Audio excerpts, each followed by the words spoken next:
was all check, one, check. And Dale Ebberts is my hero. Oh, hi Dale. Check, one, check, one, check. 1, 2, 3, 1. All right, I need more vocals. More vocals up there. Vocals. All right. Check. Yeah. Yeah. I think we're good, huh? I think you got it. That's just like, that's enough.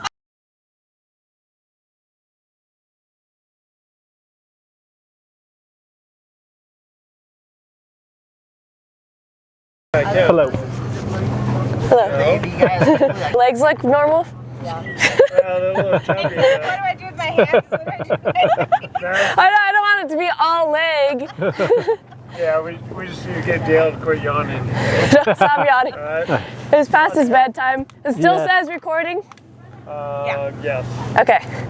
All right. So you just finished a 1600 race in 2023. Let's talk about your first time racing 1600. Okay. So first time we were able to buy a car from Porter's. Now we're racing a Porter race car. So who's we? This is Darren and I. Okay, So, your brother. Yep, Danny was too young. So Darren and I got together, put this car together, and bought it without an engine and trans. And then got the engine and trans, got some help, and we were able to put the car together. We kind of raced one test race, and then we jumped right into the Score Series and won our first race. Nice. And then we ended up winning the Score Championship, and that was in 1992.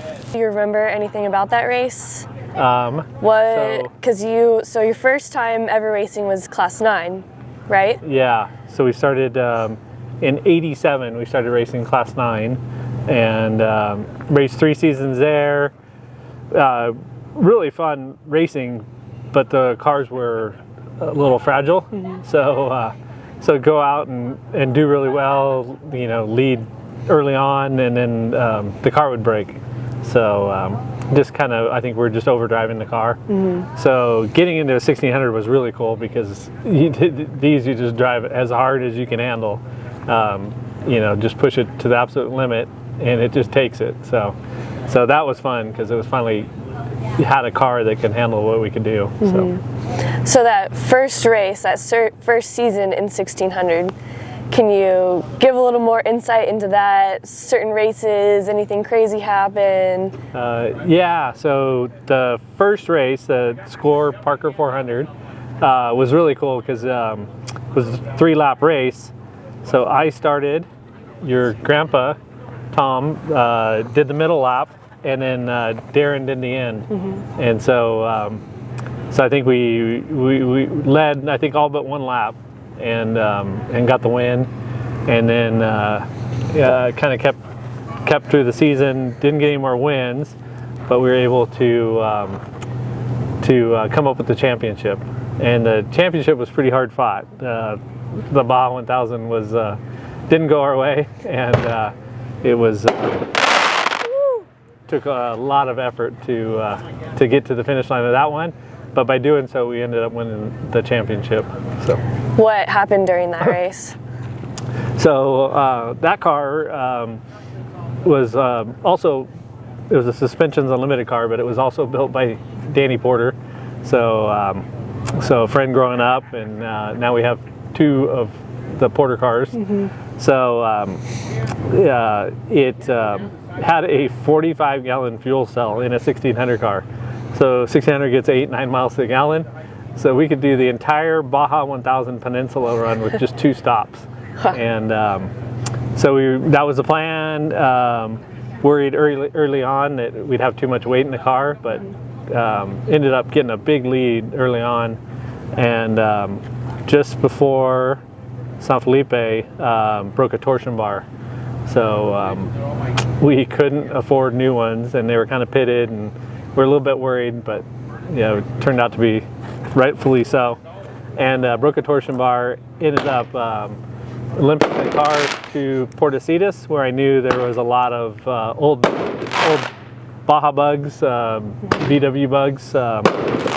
So the torsion bar length we needed was from a Super Beetle. And so drove all through Portecitas, tried to find Super Beetle, and ended up not finding one. But just as I was asking, a guy on a motorcycle says, "Oh, I know where one's at," and just out in the desert, and somebody it had burned to the ground. Somebody had torched it, I guess. No way. So we borrowed tools from B.F. Goodrich, sledgehammer and other tools, and rode on the back of this guy's motorcycle out to the car, and it took a long time because it was burnt to the ground near the ocean, so it was totally rusted. So we pounded on it with the sledgehammer, just trying to get the torsion bars out. So finally get them out. Luckily decided to get both. We needed, I think, a right side, and went ahead and got the left side also. So go to all the trouble to get B.F. Goodrich's help putting the torsion bar in. We weren't running B.F. Goodrich at that time, so it was nice of them to help. And we ended up getting in the car, got it done, get in the car, take off, go 200 feet, hit a bump, and the car bottoms out and just stays there. So because of the fire, the torsion bar was annealed. All right, so our camera storage was full, but we fixed it. So back to where you were. So after realizing that the correct side torsion bar that we put in wasn't going to work, went a couple hundred feet and just bottomed out to the stops and stayed there. It was annealed. It had been in a fire, so that side must have gotten hotter than the other. So we put the wrong side torsion bar in, which is usually not what you want to do. But that torsion bar then had just enough spring left in it to hold the car up off the stops. And the big deal there was then the tire would rub against the shock, and it blew one tire out. So we had to get enough space there, and so we did that. Got on to another 100 or so miles. We had a spare torsion bar. Got to that pit. We went ahead and changed it, and then again, your grandpa and Darren got the car to the finish, and I think if I remember right, we finished like 9th place or something, but that was enough to win the SCORE championship in 1992. So In your very first year racing 1600. yeah, so that was really that's exciting. super cool.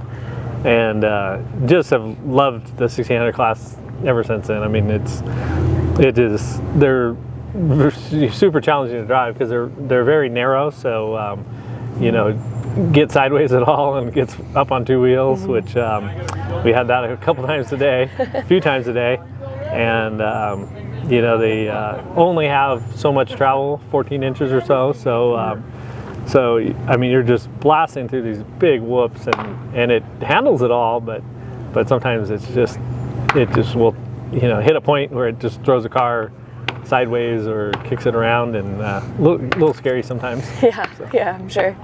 So how many years did you race with your brother Darren?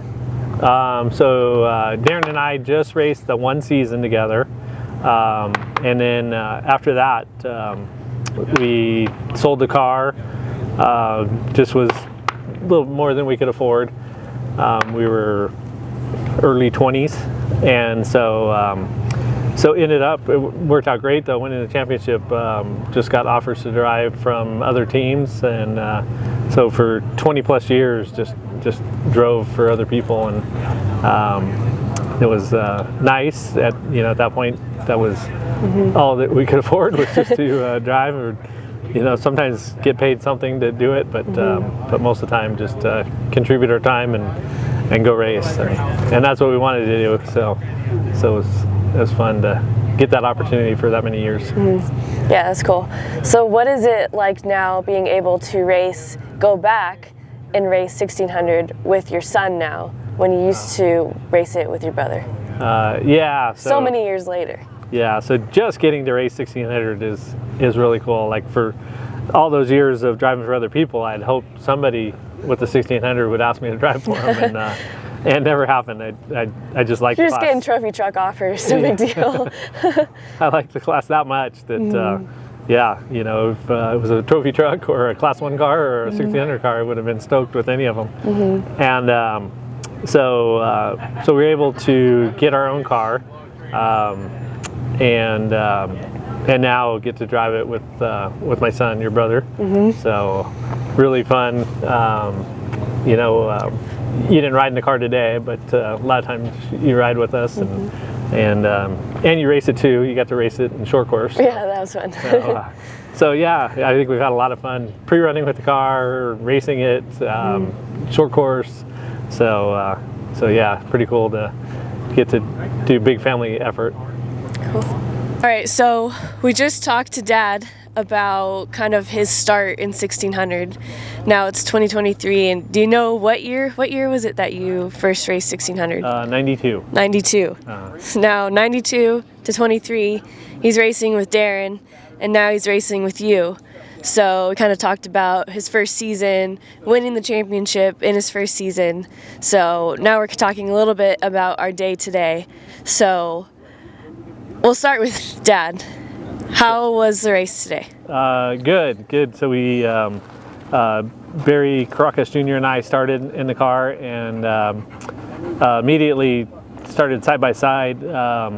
Got kind of beat off the line, but then we picked a better line going across the dry lake and into the bushes, and we're able to pass that guy, and then just stayed in it. Another car pulled off right away, so pretty quickly we were up to second from where we were supposed to start fifth. We actually started fourth, and then got by 2 cars, but I think we ended up finding out that you got to figure out how to push the car harder. The car can handle it. Was trying to conserve the car. Long race, 300-mile race. But yeah, the car can handle it, and you just got to figure out how to not lift when you think you maybe should. And but yeah, it went good. And coming in on the first lap, we did some calculations, Ezra did, and thought we needed fuel. So we put it in just to be safe, and ended up we didn't need it, but it was still, I think, the right move. Yeah, good, clean second lap, and then handed the car off to Ezra. So how did your day go today, Ezra? Oh, it was super cool. Yeah, it's my first real competitive 1600 race. We raced this race last year, but car really was kind of set up like a pre-runner, and so now we got full race setup, and it was super cool.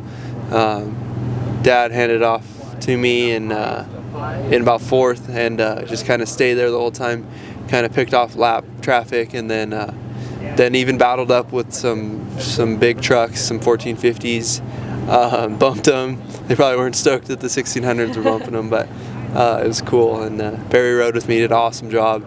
And then we finished fourth, and then we did the night. So we had a night race. So we stopped after the day race, fully re-racked, and then did the night race. And that was pretty crazy. I was up with so I started fourth, and then the top 3 are just an insane pace. And so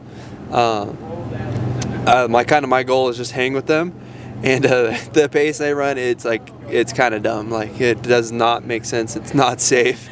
And we hung with them, and we ended up passing one of them, and that was pretty cool, passing those guys. Those guys are the best of the best. So to be able to even just hang with them, and then I was worried about behind us, just don't get caught. And we put some time on the guys behind us and caught the guys in front of us. So that was cool. I ended up finishing third. So super happy with how the car handled, and it's a good day. So you kind of got your start, pre-running with your dad, riding with him in trophy trucks down in Baja. So, and then following that, you've been able to drive in our Class 10 car, and as well as the short course pro buggy. So how does the 16 car compare to your past experiences, whether it's riding in a trophy truck or driving a Class 10 car? Yeah, it's kind of full circle, starting out with a Volkswagen pre-runner down in Baja, and then kind of graduating to the unlimited vehicles, which is kind of little backwards than most people do. Rode with him, and I learned a ton, like just like the pace you have to run, to be conservative yet at the top. And so I think just that kind of mentality of never wasting a second. And now racing the 10 car, which is almost an unlimited vehicle, and now coming back a step down almost to 1600, I think I learned more in the 1600 today than I ever have. So I think now that when I go back to the 10 car and maybe even unlimited vehicles in the future, that I'm going to be that much more faster. And Dad, how is it for you, you know, kind of running a season, almost a season in a 10 car and now racing a 16 car? Is it a mental switch or just feels like riding a bicycle, or how is it? Now switching to from 10 to 1600, it's a big difference. Like, it's not like a totally different driving style, but you know, it's almost like 1600. I always figured it like riding a motorcycle. You know, the four tires are not that far apart, so you're really up on two wheels a lot, and you're just trying to push through the corners as hard as you can, but the cart lays over, and it's just a different feel. So a lot less stable, but I think that's what's really fun about it. Is just you know, it feels like your trophy truck speed. I mean, you can be just as scared in this at full speed as you can be in a trophy truck at 130 miles an hour. So it's fun. Yeah, so we can get a pretty special insight with you with your driving experience. So, I mean, you kind of already did compare it, but what is the driving like comparing a 16 car to a trophy truck? You know, trophy truck is just a much smoother ride, just a bigger, heavier vehicle. So the vehicle really absorbs everything, and the driver doesn't feel as much. So, but class 1, class 10, 1600, you know, you're trying to make the cars as light as you can to get as much acceleration as you can, and you end up driving all of them as hard as your body can take. You know, you're concerned about the car, but you know, you're getting beat up in all of them, and you know, sometimes you can make a car softer, more comfortable, but you usually end up lacking some speed there. You just can't push through deep holes and stuff as hard if you got it comfortable. So yeah, 1600, same thing. It's you know, I don't think it beats you up any more than class 1 or class 10. You're just driving it as hard as you can handle it. So throughout your racing career, can you pinpoint any moment that stuck out to you that taught you a lot in any class? I don't, you know, I think really it started with your grandpa racing and a little kid, and you know, probably from 8, 9 years old, just listening to every word that was said about racing and you know, what it takes to do well and stuff. And so, you know, from that moment on, I just, you know, a lot of focus towards to what it takes to put together a car right and drive it right, and you know, just getting the experience needed. So it's been kind of a lifetime of racing and just observing and learning from what we do racing, and from other people's, maybe their troubles they have, and trying to make sure we don't have the same troubles. So yeah, but in a particular race, not anything in a particular race. I mean, the one thing that kind of stands out is you know, we talked about winning our first 1600 race. Well, raced against Brent Grizzle. Brent bought a class 1 car after we raced a season together in his 1600 car, and Parker 400 again, ended up winning that. So you know, just coming into the finish and just, you know, I mean, at that point it was all my heroes in racing, and now we're racing against them, the top guys in the class. I mean, this was before trophy truck was a big deal, and it was just amazing to come into the Parker 400 finish and win that race. So That's super cool. Ezra, you're still early in your career, but does anything stick out to you? Any inspirational moments or times in your, while you've been racing that kind of have driven your passion? Yeah, I think it's what sticks out the most is a lot of pre-running in Mexico. I think that's where I've learned a lot of the skills, and it's not necessarily things that are like told to me, but it's things I watch, I hear, kind of experience, and I think that experience is kind of the game changer.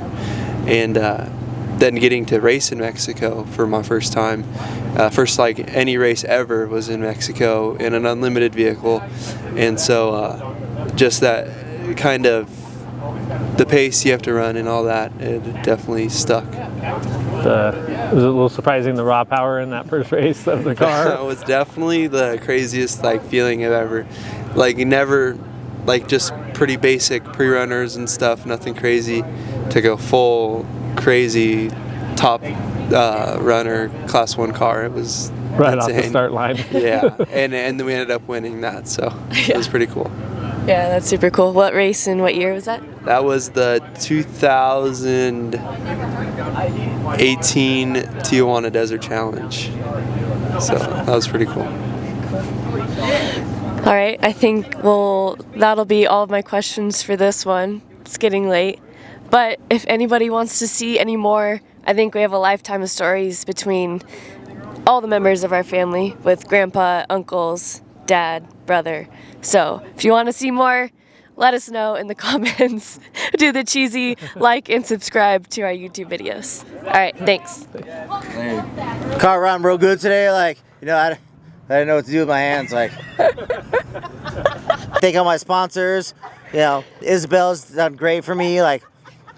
ZLT, Entrussed Racing, Prada Raceway, which will never exist. One day we'll be there.